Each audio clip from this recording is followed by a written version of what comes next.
Hello friends, मैं सुनील सिद्दीकी स्वागत करता हूं आपका अपना यूट्यूब चैनल एग्जाम दर्पण में। और आज हम लोग पढ़ने वाले हैं एक दमदार चैप्टर है जिसका नाम है गंगा नदी तंत्र। जी हाँ दोस्तों, क्या है? तो गंगा नदी तंत्र।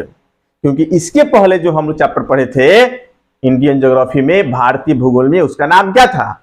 सिंधु नदी तंत्र के बारे में। जी हाँ दोस्तों, क्या पढ़े थे? तो सिंधु नदी तंत्र के बारे में हम लोग अच्छे तरीके से पूरा विस्तार पूर्वक अध्ययन कर चुके हैं। अगर आप उस वीडियो को नहीं देखे हैं तो इंडियन ज्योग्राफी यानी भारतीय भूगोल के प्लेलिस्ट में जाइए और सिंधु नदी तंत्र और उसके जो पहले जो अपवाह स्वरूप के बारे में जो हमने बताया है उस वीडियो को विस्तार से आप देख लीजिए और तब जाकर यानी गंगा नदी तंत्र को पढ़िएगा तो और ज्यादा आपको समझ में आएगा।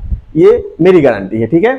तो एक बार जितना जल्द हो सके सभी लोगों को आप इस वीडियो के लिंक को शेयर कर दीजिए और सभी लोगों को जोड़ दीजिए। हम लोग एकदम लगेंगे और इंडियन ज्योग्राफी को जहां से छोड़े थे वहां से पुनः हम लोग क्या कर रहे हैं, स्टार्ट कर रहे हैं, ठीक है? तो सबसे पहले अगर हम देख रहे हैं कि गंगा नदी, तो गंगा नदी की उत्पत्ति के बारे में सबसे पहले देखेंगे गंगा नदी की उत्पत्ति कहां से हो रही है। फिर देखेंगे भाई गंगा नदी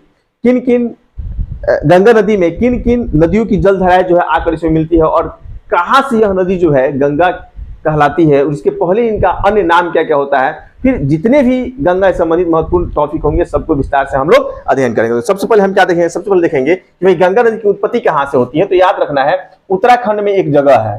कहाँ? उत्तराखंड में एक जगह है। आप थोड़ा सा देख लीजिए हल्का। आप सभी लोगों को मैपिंग तो सबको आती होगी, तो यहां पर भी एक बार हम समझ लेंगे कि ये कहां से निकल रही है, ठीक है? यानी गंगा नदी की उत्पत्ति जो है वो कहां से हो रही है, उसके बाद हम लोग देखेंगे। तो चलिए देखिए, ये हो गया आपका इंडियन मैप, ठीक है?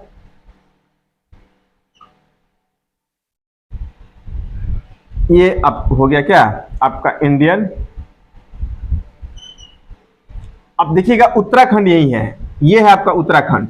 अब उत्तराखंड से ये नदी निकलती है और उत्तराखंड से निकलने के पश्चात ये सीधा प्रवेश कर जाती है उत्तर प्रदेश में। कहा जाती है? उत्तर प्रदेश में। और उत्तर प्रदेश में जाएगी तो उत्तर प्रदेश के पश्चात आपको क्या दिखाई देगा जी? बिहार। ये उत्तर प्रदेश में से ही जाएगी, यहाँ से निकला हुआ इस क्षेत्र है उत्तर प्रदेश, और उत्तर प्रदेश से ये बिहार जाएगी और बिहार से थोड़ा सा भाग जो है आपका झारखंड का हिस्सा छूता है, ये झारखंड का हिस्सा। उसके बाद ये पश्चिम बंगाल में, यहाँ से टच करते हुए सीमा बनाते हुए पश्चिम बंगाल में ये चली जाती है। आपको याद रखना है, ठीक है?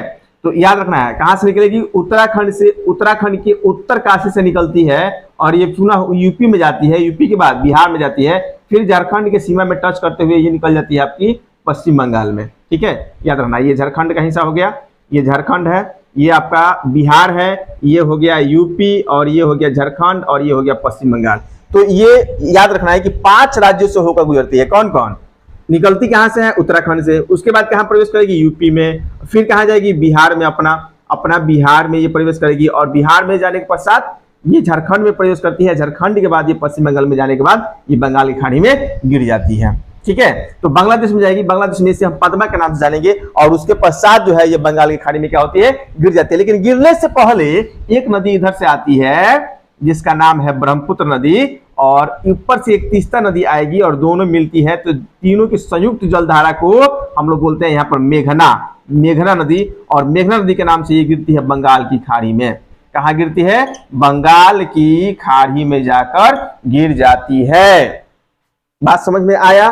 तो ये एक मोटा मोटी स्वरूप हमने बताया कि उत्तराखंड से निकलेगी, यूपी में प्रवेश करेगी, उसके बाद बिहार में जाएगी, फिर झारखंड में जाएगी या फिर पश्चिम बंगाल में, उसके बाद बांग्लादेश में प्रवेश करती है। तो इसी गंगा को हम क्या कहते हैं? पद्मा। क्या कहते हैं? पद्मा नदी कहते हैं। इधर से ब्रह्मपुत्र नदी निकलती है तो ब्रह्मपुत्र नदी आएगी तो यहाँ पर दिहांग सांगपो बोला जाता है। तिब्बत में, अरुणाचल प्रदेश में आएगी तो दिहांग नदी। जैसे असम में आएगी तो इसको बोला जाएगा ब्रह्मपुत्र नदी। और यही ब्रह्मपुत्र नदी जब बांग्लादेश में आती है तो इसको बोला जाता है जमुना। क्या बोला जाता है? जमुना। तो पद्मा जमुना दोनों मिल गई और ऊपर से सिक्किम से आ रही है तीस्ता नदी। ये तीनों की संयुक्त जलधारा यहाँ पर मेघना। लेकिन एक और नदी आती है इधर से बराक नदी। तो हम लोग वो सब पढ़ेंगे, विस्तार से पढ़ेंगे। लेकिन अभी हम क्या पढ़ने जा रहे हैं? गंगा नदी के बारे में। तो सबसे पहले ये हम देखने वाले हैं कि गंगा नदी की उत्पत्ति कहां से हो रही है। तो चलिए, तो मैप में आप लोग समझ गए कि किस प्रकार कितने राज्यों से होकर ये गुजरती है। अब आते हैं थोड़ा सा इसको जूमिंग करके पढ़ते हैं, जूम करके। तो मान लीजिए कि ये है बाबू उत्तराखंड में स्थित एक ग्लेशियर, ठीक है? उत्तराखंड में स्थित क्या है? एक ग्लेशियर, और इसी ग्लेशियर से निकल रही है कौन? गंगा नदी। कौन निकल रही है? गंगा नदी। इस ग्लेशियर का नाम क्या है? इस ग्लेशियर का नाम है गंगोत्री ग्लेशियर। क्या नाम है? गंगोत्री ग्लेशियर। ठीक है। और ये गंगोत्री ग्लेशियर कहाँ है? तो ये है उत्तराखंड में। उत्तराखंड। और उत्तराखंड में कहा? तो उत्तरकाशी जिले में। उत्तरकाशी, ये पॉइंट आपको याद रखना है। उत्तराखंड के उत्तरकाशी में अवस्थित है गंगोत्री ग्लेशियर, और इसी गंगोत्री ग्लेशियर से निकलती है हम लोगों की गंगा नदी। लेकिन जहां से निकलेगी ना, वहां पे इसको गंगा के नाम से नहीं जाना जाता है। जहां पर जब ये निकलती है, इसके उद्गम स्थान पर इसको बुलाया जाता है, जानते हैं क्या? इसको बुलाया जाता है जानवी नदी। क्या बुलाया जाता है? जानवी नदी। थोड़ा सा मोटा कर दिए क्योंकि मुख्य नदी है, तो मुख्य नदी थोड़ा सा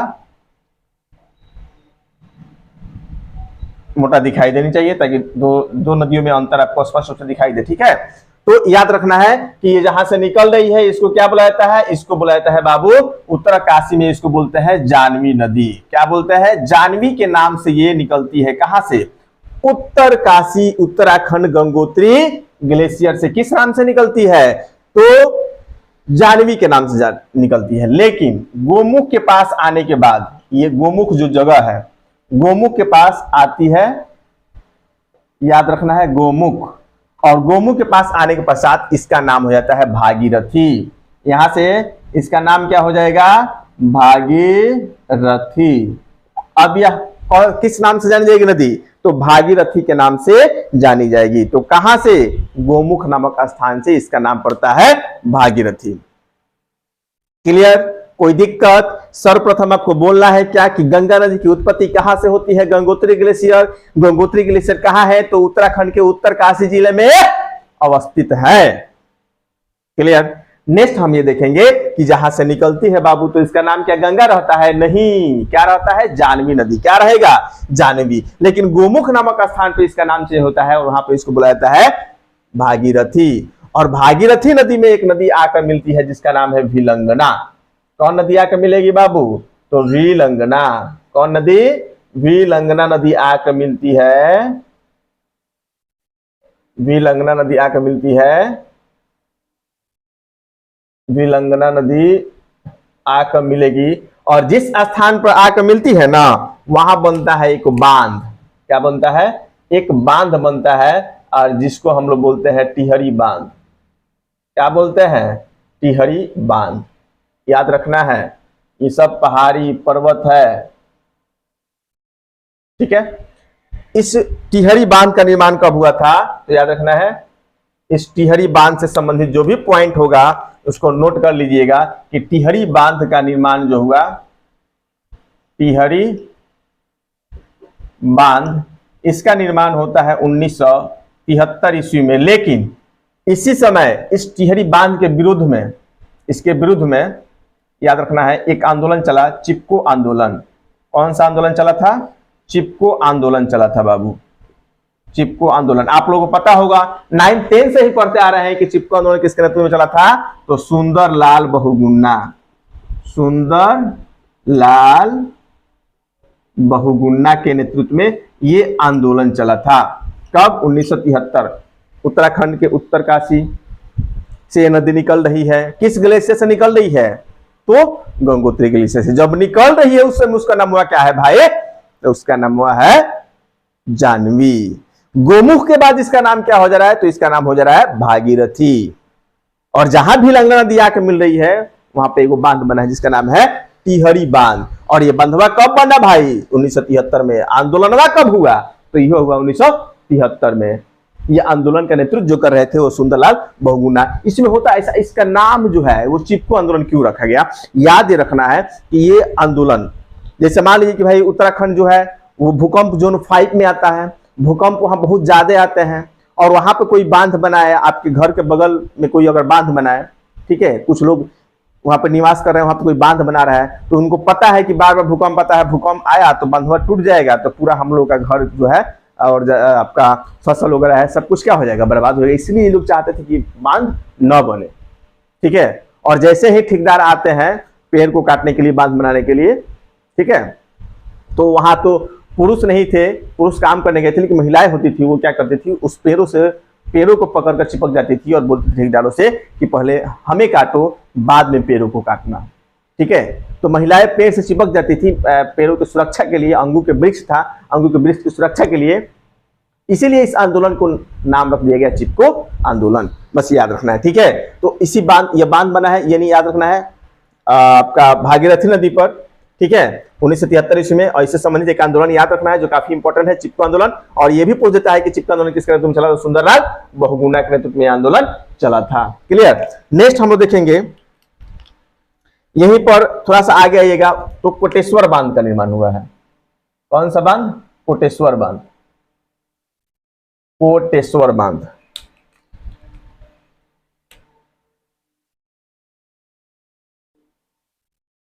कोटेश्वर बांध, ये पॉइंट याद रखेंगे। ठीक है, आगे हम जैसे आते हैं तो हम लोगों को कुछ नदियां यहां पर मिलती हुई दिखाई दे रही है। अब वो नदी कौन कौन है थोड़ा सा आप लिखिएगा। यहां से दो नदियां निकलती है। ठीक है, एक नदी मान लीजिए ये ग्लेशियर हो गया, संतोपंथ ग्लेशियर, और ये हम ग्लेशियर मान रहे हैं मिलाप ग्लेशियर। संतोपंथ ग्लेशियर और मिलाप ग्लेशियर दोनों आकर मिलते हैं विष्णु प्रयाग में। याद रखना है, संतोपंथ ग्लेशियर से एक नदी निकल रही है भित्रिका, और मिलाप ग्लेशियर से एक नदी, और ये विष्णु प्रयाग में आ रही है। विष्णु प्रयाग से एक नदी आती है। ठीक है, विष्णु प्रयाग से एक नदी आती है जिसका नाम है अलखनंदा। इसका नाम क्या है? अलखनंदा। थोड़ा सा इसको नीचे कर दें हम लोग। इसका नाम है बाबू अलखनंदा। ठीक है, और यहाँ एक प्रयाग बनता है जिसको हम लोग बोलेंगे देव प्रयाग। चलिए सभी प्रयागों को थोड़ा सा बड़ा अलग कलर से कर दीजिए। यहाँ बनती है देव प्रयाग। कौन सा प्रयाग? तो देव प्रयाग। नदी कौन सी है? अलखनंदा नदी। कौन सी? संतोपंथ ग्लेशियर और मिलाप ग्लेशियर। मिलाप ग्लेशियर, संतोपंथ ग्लेशियर या हिमनद बोल सकते हैं। चलिए ज्यादा ऊपर दिखाई नहीं देगा, यहीं पर लिखिएगा ग्लेशियर, संतोपंथ ग्लेशियर, और यही लिख लीजिएगा मिलाप ग्लेशियर। ग्लेशियर मैं कि यहां पर निकलेगी ये जो जलधारा है इसको बोलते हैं विष्णु गंगा। क्या बोलते हैं? विष्णु गंगा। और ये है धौली गंगा। धौली गंगा। ठीक है, और दोनों कौन सा प्रयाग बना रहा है? दोनों यहाँ पर बना रहे हैं विष्णु प्रयाग। दोनों के मिलने से एक प्रयाग का निर्माण हुआ जिसको हम लोग क्या बोल रहे हैं? विष्णु प्रयाग। याद रखना है कौन सा प्रयाग? तो विष्णु प्रयाग। ठीक है, विष्णु प्रयाग यहां पर लिख लीजिएगा थोड़ा सा स्पेस देकर, विष्णु प्रयाग। विष्णु प्रयाग। ठीक है, उसके बाद हम लोग देखेंगे कि यहाँ पर एक नंद की नदी आकर मिलती है इसी में, अलखनंदा में नंद की नदी। क्योंकि विष्णु प्रयाग से ये नदी जो जानी जाएगी इसे किस नाम से जानेंगे? तो याद रखना है अलखनंदा। क्या नाम डाल दिया जाएगा इसका? अलखनंदा। अलखनंदा नदी। अलखनंदा कौन? ये नदी हो गई आपकी अलखनंदा। यानी विष्णु प्रयाग से, यानी विष्णु गंगा, धौली गंगा जिस स्थान पर मिल रही है वहां से एक नदी का उद्गम होता है जिसको बोलते हैं हम लोग अलखनंदा नदी। और अलखनंदा में अनेक नदियां आकर मिलती है। ठीक है, इसमें जैसे आपकी नंद की नदी हो गई। कौन नदी हो गई? नंद की नदी। अब नंद की नदी ये त्रिशूल पहाड़ी से निकलती है। कहां से निकलती है जी? त्रिशूल पहाड़ी या त्रिशूल पर्वत। त्रिशूल पर्वत से निकलती है, या कहीं कहीं लिखता है कि नंद की पर्वत से निकलती है। ठीक है, त्रिशूल पर्वत या नंद की पर्वत से निकलती है। तो ये त्रिशूल पर्वत से निकलेगी कौन नदी? तो याद रखना है नंद की नदी। नंद की नदी। अब त्रिशूल पर्वत से निकल रही है नंद की नदी, और जहां जाकर मिलती है ना अलखनंदा में, जहां आकर मिलती है अलखनंदा में, इसको बोलते हैं, इस प्रयाग को हम लोग क्या बोलते हैं, नंद प्रयाग। क्या बोलेंगे, नंद प्रयाग। ठीक है।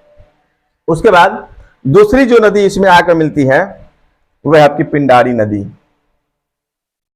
पिंडारी नदी,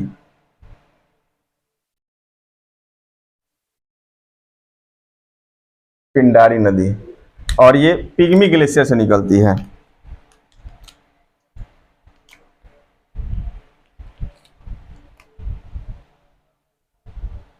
पिंगरी ग्लेशियर, पिंगरी ग्लेशियर से निकलती है कौन, पिंडारी नदी। पिंडारी नदी। ठीक है। और कहां मिलती है, कर्ण प्रयाग बनाती है, अलकनंदा के साथ मिलकर ये जो प्रयाग का निर्माण करेगी इसको बोलेंगे कर्ण प्रयाग। क्या बोला जाएगा, कर्ण प्रयाग। चलिए इसको अलग कलर से लिखिए ताकि समझ में आएगा ज्यादा। ये नंद की नंद प्रयाग, नंद प्रयाग। और यहां जो प्रयाग का निर्माण हुआ था इसको हम क्या लिख देंगे, विष्णु प्रयाग, विष्णु प्रयाग। ठीक है। तो यहां पर कर्ण प्रयाग का निर्माण हो गया। अब एक और नदी मंदाकिनी आती है जो चौराबाड़ी यानी केदारनाथ के पास से, मंदाकिनी, मंदाकिनी नदी आकर मिलती है, चौराबाड़ी पर्वत से निकल कर आती है और अलकनंदा में जाकर मिल जाती है, और यह भी एक प्रयाग का निर्माण करती है। जगह का नाम लिख लीजिए, चौराबाड़ी पर्वत,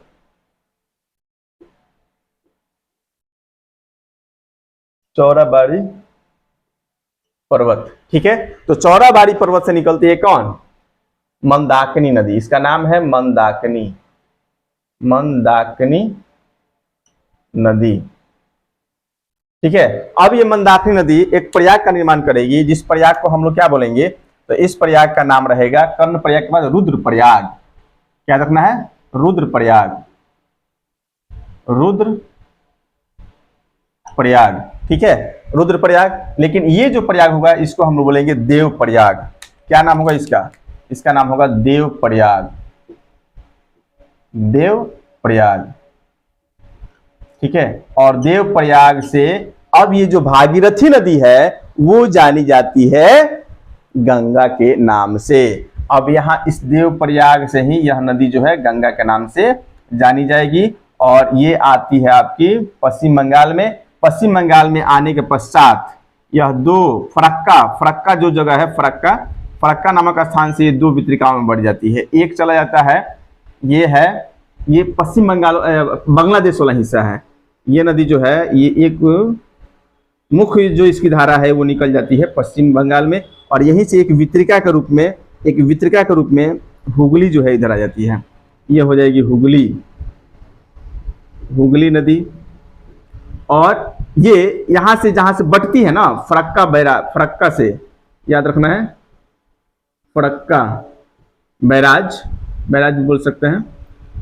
फरक्का नामक स्थान से, फरक्के लिखिए, फरक्का नामक स्थान से ये दो भाग बढ़ जाती है। हुगली एक वितरिका को हुगली बोलेंगे, और दूसरा पश्चिम बंगाल में इसको बोला जाता है भागीरथी, बोला जाएगा भागीरथी।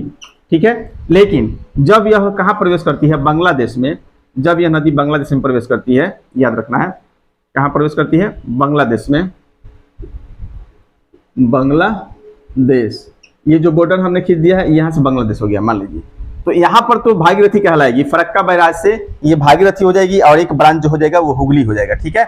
लेकिन ये जो दूसरी ब्रांच है जो बांग्लादेश में जा रहा है, तो बांग्लादेश में इस नदी को बोला जाता है पद्मा। क्या बोला जाएगा, पद्मा नदी के नाम से जाना जाता है। हमने बताया था अभी मैप में कि यहां से एक नदी आती है, कौन कौन नदी आती है, ब्रह्मपुत्र नदी।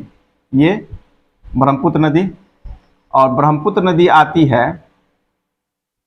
ब्रह्मपुत्र नदी, और ऊपर से एक नदी आती है सिक्किम वाला क्षेत्र से आती है, कौन, तीस्ता नदी। ये तीनों नदियां मिल जाती है, और इधर मिजोरम से आती है एक और नदी, बराक नदी। ठीक है, बराक नदी याद रखना है, बराक नदी। ठीक है। और ये हो गई तीस्ता नदी, यहाँ पर तीस्ता मान लीजिए ऊपर से आ रही है तीस्ता नदी, और ये हो गई ब्रह्मपुत्र नदी। ये तीनों तीनों नदी, ब्रह्मपुत्र नदी जो है यहाँ पर जानी जाती है जमुना के नाम से। यहाँ पर किस नाम से जानी जाएगी? जमुना के नाम से। कहाँ? बांग्लादेश में। यह ब्रह्मपुत्र नदी जमुना के नाम से जानी जाती है। और ये बराक नदी है जो मिजोरम से आ रही है इधर, ठीक है। और ये हो गई पद्मा, यानी गंगा वाली पद्मा, और ये जमुना। ये तीनों मेघना के नाम से याद रखना है। मेघना नदी के नाम से ये कहाँ गिर जाती है? बंगाल की खाड़ी में, बंगाल की खाड़ी में गिर जाती है, ठीक है। ये पॉइंट आपको याद रखना है। बात समझे? तो हम लोगों ने देखा क्या कि अलकनंदा और भागीरथी नदी जहां पर मिलती है उसको बोलते हैं देवप्रयाग, और देवप्रयाग नामक स्थान से ही इस नदी का नाम पड़ता है गंगा, ठीक है। इस नदी को हम क्या कहते हैं? गंगा, ठीक है। कोई दिक्कत?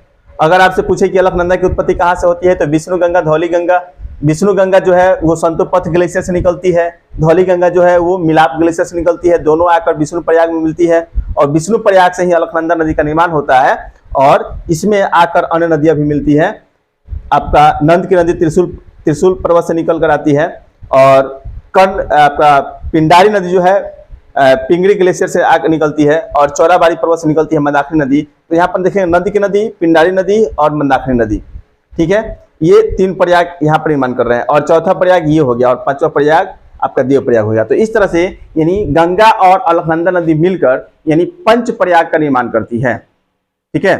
याद रखना है पंच प्रयाग का यहाँ पर निर्माण हो रहा है। पंच प्रयाग कौन कौन हो रहा है? एक नंबर में आप देख सकते हैं यहाँ पर विष्णु प्रयाग 1, नंद प्रयाग 2, कर्ण प्रयाग 3, रुद्र प्रयाग 4 और देव प्रयाग 5। तो यहाँ पर पंच प्रयाग का निर्माण हो रहा है, ठीक है। उसके बाद यहाँ से यानी देव प्रयाग से जो गंगा नदी है वो किस नाम से जानी जाती है? गंगा के, यानी भागीरथी जो है गंगा के नाम से जानी जाती है, और यह फरक्का नामक स्थान पर जाती है पश्चिम बंगाल में। तो वहां पर जाकर यह दो भागों में बट जाती है, और बटने के पश्चात ये बंगाल में भागीरथी के नाम से जानी जाएगी, और एक जो ब्रांच है वो हुगली के नाम से जानी जाती है, ठीक है। और जैसे ही बांग्लादेश में प्रवेश करेगी वहां पर इसको पद्मा के नाम से जाना जाएगा, और उधर से ब्रह्मपुत्र नदी आएगी, जहां बांग्लादेश में इसको क्या बोलेंगे? बांग्लादेश में इसको बोला जाएगा जमुना। और एक बराक नदी आती है, और ये तीस्ता नदी, पद्मा नदी, जमुना नदी, बराक नदी, यानी ब्रह्मपुत्र, गंगा, तीस्ता और बराक नदी सभी मिलकर अपनी जल को जो है बंगाल की खाड़ी में गिराती है। किस नाम से? मेघना के नाम से। अंतिम नाम जो है इसका मेघना नाम है, ठीक है। तो ये पॉइंट आपको क्या करना है? याद रखना है, ठीक है। बाकी सब अगर हम बोले तो नदी ये जो नदियां है कितने राज्यों से होकर गुजरती है? तो आप जान सकते हैं कि यह नदी जो है 5 राज्यों से होकर गुजरती है। कितने राज्यों से? 5 राज्यों से। अभी हम लोग मैप में देखा था। एक तो आपका क्या था जी? एक नंबर में स्थान कौन होगा? उत्तराखंड। उत्तराखंड। दूसरा स्थान किसका है भाई? तो उत्तराखंड के बाद आपका हो जाएगा कौन? उत्तर प्रदेश। उत्तर प्रदेश। और तीसरा स्थान जो है आपका उत्तर प्रदेश के बाद ये बिहार में जाती है, और बिहार के पश्चात यह चली जाती है आपका झारखंड में, झारखंड। और झारखंड के बाद 5वां जो स्टेट होगा वो होगा पश्चिम बंगाल, ठीक है। भारत का बात मैं कर रहा हूँ। तो ये 5 राज्यों से होकर गुजरती है, ठीक है। कितने राज्यों से होकर गुजरती है? तो 5 राज्यों से होकर गुजरती है। पहला उत्तराखंड, जहां से ये उद्गम हो रही है, उत्तराखंड के बाद उत्तर प्रदेश, और उत्तर प्रदेश के बाद बिहार, और बिहार के बाद आपका क्या होगा? झारखंड। और उसके बाद ये पश्चिम बंगाल में प्रवेश कर जाती है, ठीक है। पश्चिम बंगाल में जाने के बाद 2 भाग में बढ़ती रही है फरक्का नामक स्थान से, और एक आपका पद्मा यानी बांग्लादेश में जो शाखा उसको हम पद्मा कहते हैं, और एक हुगली। और हुगली में एक नदी और आकर मिलती है, आप देखिएगा दामोदर नदी, दामोदर नदी, ठीक है। ये भी इसमें आकर मिल जाएगी, क्लियर। तो ये पॉइंट याद रखना है। अगर पूछे कि गंगा नदी, ये तो हो गया 5 राज्यों से गुजरती है, और कितने देशों में बहती है? तो गंगा नदी कितने देशों में बहती है जी? तो गंगा नदी जो है अगर देश की बात करें, देश कितने? तो मात्र 2 देश हैं। एक तो आपको साफ साफ दिखाई दे रहा है भारत है, भारत, और दूसरा जो है आपका बांग्लादेश है, बांग्लादेश, ठीक है। एक भारत और दूसरा बांग्लादेश। यही 2 देश हैं जहां से ये क्या करती है? ये प्रवाहित होती है। यानी उत्तराखंड जो आपका भारत में अवस्थित है, यहाँ से इसकी क्या हो रही है, जन्म हो रहा है। उद्गम स्थान उत्तराखंड यानी भारत में है, और जो इसका मुहाना है वो आपका बंगाल की खाड़ी यानी बांग्लादेश होते हुए बंगाल की खाड़ी में चली जाती है। तो 2 देश आपको याद रखना है। अगर कभी भी हो सकता है ये पूछ दे कि गंगा नदी में कितने राज्यों से जल जो है इसमें प्रवेश करते हैं, यानी कितने राज्यों से जल को ग्रहण करती है, तो याद रखना है 11। भारत के 11 राज्य जो है, 11 राज्यों से जल ग्रहण करती है गंगा नदी। प्रदेश में प्रवाहित, ये मुख्य पॉइंट है, हम सब लिखवाएंगे, बाकी जो भी पॉइंट होगा इंपॉर्टेंट। यानी प्रदेश में प्रवाहित होती है तो कितने प्रदेश, उत्तराखंड, उत्तर प्रदेश, बिहार, झारखंड। और अगर गंगा नदी की बात करें, गंगा नदी कितने देशों में प्रवाहित होती है, देश में प्रवाहित तो कितने देशों में, तो 2 देशों में प्रवाहित होती है। कौन कौन, तो एक भारत और बांग्लादेश। तीसरा पॉइंट हम डाल सकते हैं कि गंगा नदी कितने राज्यों से, कितने प्रदेशों से या कितने राज्यों से जल ग्रहण करती है। गंगा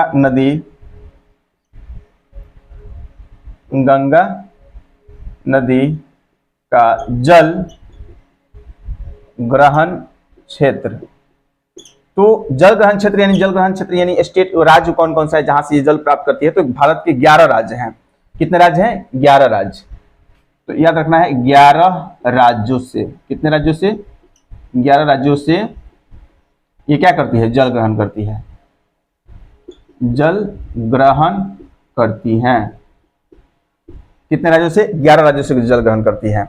एक में आप लिख सकते हैं कौन कौन, जो एक तो उत्तराखंड होगा भाई, उत्तराखंड हो जाएगा ना, और दूसरा में हम लोग उत्तर प्रदेश, 5 तो ये नॉर्मल होंगे, उत्तर प्रदेश। और तीसरा राज्य जो होगा वो हम लोगों का हो जाएगा क्या, बिहार। और चौथा राज्य हम लोग देखेंगे, बिहार के बाद हो जाएगा झारखंड, और झारखंड के बाद 5वां राज्य हो जाएगा, वो हो जाएगा पश्चिम बंगाल। ठीक है, ये 5 ये हो गया। छठा में आपको याद रखना है कि वे राज्य जहां से छोटी नदियां आकर गंगा के में आकर क्या हो जाती है, मिल जाती है, तो वहां से भी जल ग्रहण कर रही है, इसका मतलब। तो अन्य जो स्टेट हो जाएंगे उसको भी याद रखना है, जैसे हरियाणा, हिमाचल प्रदेश, हरियाणा 7वां हो जाएगा, हिमाचल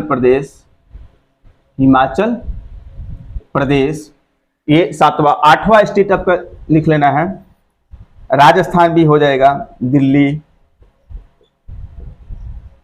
राजस्थान, उसके बाद दिल्ली भी हो जाएगा। और दिल्ली के बाद 9 हो गया ना, 10वां आपको याद रखना है मध्य प्रदेश।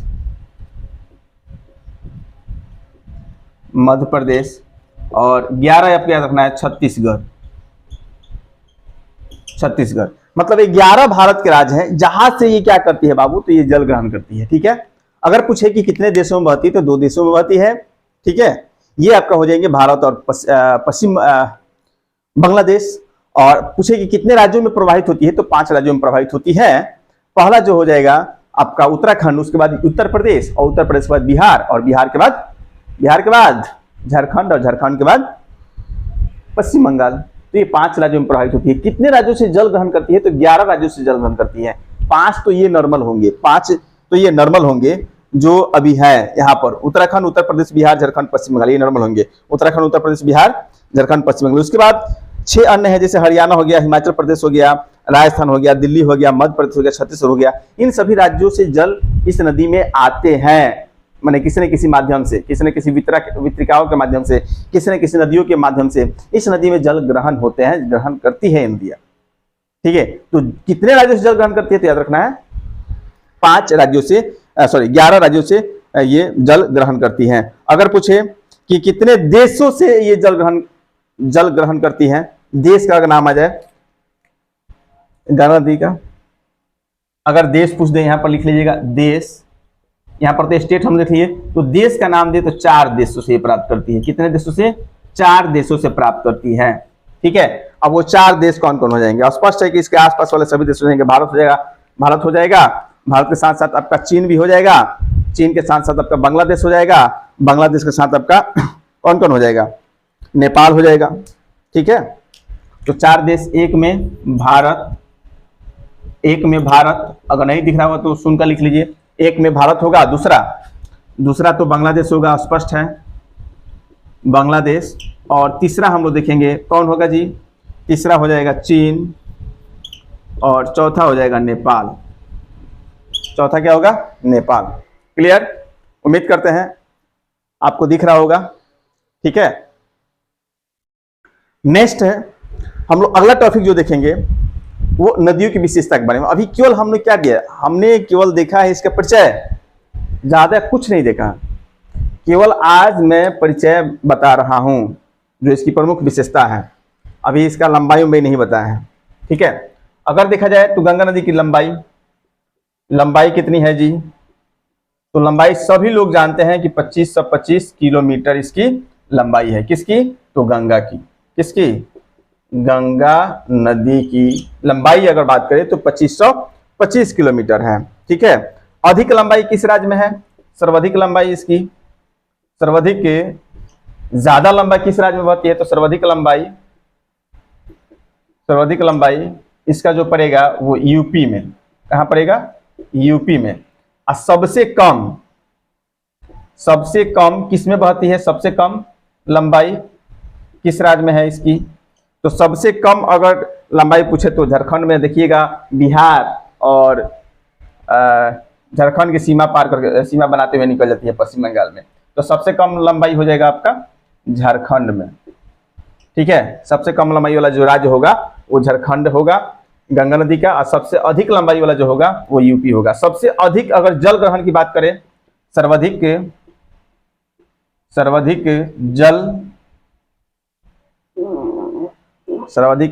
अपवाह क्षेत्र ही लिख लीजिए। अपवाह क्षेत्र कहाँ होगा, किस स्टेट में सबसे अधिक अपवाह क्षेत्र होगा, तो अपवाह क्षेत्र हो जाएगा यूपी होगा। क्या होगा जी, यूपी मतलब उत्तर प्रदेश, डायरेक्ट लिख लीजिए। उत्तर प्रदेश में सर्वाधिक इसका क्या है, अपवाह क्षेत्र है। न्यूनतम अपवाह क्षेत्र की बात करें तो न्यूनतम अपवाह क्षेत्र यानी गंगा नदी का न्यूनतम अपवाह क्षेत्र जो होगा वो कौन हो जाएगा, दिल्ली। कौन होगा, दिल्ली। तो ये भी पॉइंट क्या करना है, गंगा नदी संबंधित कुछ विशेषता जो है आपको याद रखना है। ठीक है, भारत का सबसे अधिक यानी बोल सकते हैं कि लगभग यानी 26.2% क्षेत्र में यह बहती है। ठीक है, यानी बोल सकते हैं कि भारत का जितने भी नदियां हैं, भारत के सबसे अधिक क्षेत्र में, सर्वाधिक 26.2% क्षेत्र में, याद रखना है भारत के 26.2% क्षेत्र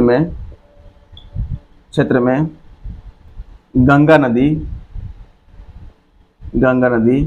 बहती है। यानी जितनी नदियां हैं उसके कितना परसेंट क्षेत्र, यानी 26.2% क्षेत्र में ये बहती हैं। ठीक है, जिसका कुल अपवाह क्षेत्र याद रखना है 8.6 लाख वर्ग किलोमीटर है। कितना किलोमीटर, तो 8.6 लाख वर्ग किलोमीटर है। ये नॉर्मली विशेषता जो है हम लोगों ने गंगा नदी के बारे में देखा। ठीक है, उम्मीद करता हूं सबको समझ में आया होगा। इसके बाद जो है यानी प्रमुख रूप से जो गंगा नदी के बारे में पढ़ना है वो हम आप लोग जन्म करते हैं कि मैं बताता हूं, बताने के साथ साथ मैं नोट भी कराते चलता हूं। तो टू द पॉइंट हम लोग नोट करते हुए चलेंगे। ठीक है, तो फिर मिलते हैं अगले वीडियो में, तब तक के लिए धन्यवाद। जय हिंद दोस्तों।